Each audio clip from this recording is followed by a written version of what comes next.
When I did my graduate studies at the Middle East Institute at Columbia University's School of International Affairs, I took many courses on the question of the Middle East conflict. Semester after semester, we studied the Middle East conflict as if it was the most complex conflict in the world, when in fact, it is probably the easiest conflict in the world to explain. It may be the hardest to solve, but it is the easiest to explain. In a nutshell, it's this. One side wants the other side dead. Israel wants to exist as a Jewish state and to live in peace. Israel also recognizes the right of Palestinians to have their own state and to live in peace. The problem, however, is that most Palestinians and many other Muslims and Arabs do not recognize the right of the Jewish state of Israel to exist. This has been true since 1947, when the United Nations voted to divide the land called Palestine into a Jewish state and an Arab state. The Jews accepted the United Nations partition, but no Arab or any other Muslim country accepted it. When British rule ended on May 15, 1948, the armies of all the neighboring Arab states, Lebanon, Syria, Iraq, Transjordan, and Egypt, attacked the one-day-old state of Israel in order to destroy it. But to the world's surprise, the little Jewish state survived. Then it happened again. In 1967, the dictator of Egypt, Gamal Abdel Nasser, announced his plan, in his words, to destroy Israel. He placed Egyptian troops on Israel's border, and armies of surrounding Arab countries were also mobilized to attack. However, Israel preemptively attacked Egypt and Syria. Israel did not attack Jordan and begged Jordan's king not to join the war. But he did. And only because of that did Israel take control of Jordanian land, specifically the West Bank of the Jordan River. Shortly after the war, the Arab states went to Khartoum, Sudan, and announced their famous three no's: no recognition, no peace, and no negotiations. What was Israel supposed to do?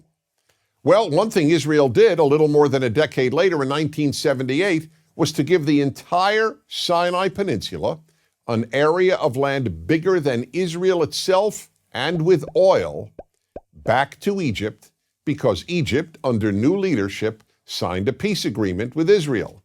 So Israel gave land for the promise of peace with Egypt, and it has always been willing to do the same thing with the Palestinians.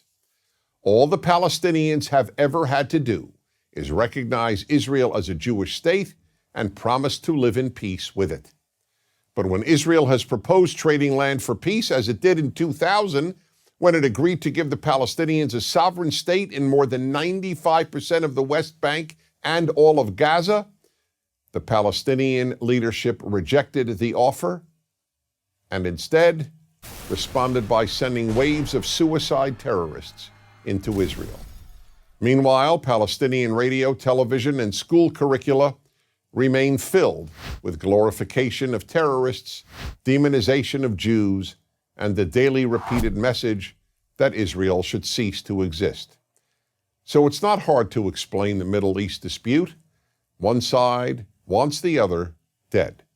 The motto of Hamas, the Palestinian rulers of Gaza, is, "We love death as much as the Jews love life." There are 22 Arab states in the world, stretching from the Atlantic Ocean to the Indian Ocean. There is one Jewish state in the world, and it is about the size of New Jersey. In fact, tiny El Salvador is larger than Israel. Finally, think about these two questions. If tomorrow Israel laid down its arms and announced, "We will fight no more," what would happen? And if the Arab countries around Israel laid down their arms and announced, "We will fight no more," what would happen? In the first case, there would be an immediate destruction of the state of Israel and mass murder of its Jewish population. In the second case, there would be peace the next day. As I said at the outset, it is a simple problem to describe. One side wants the other dead.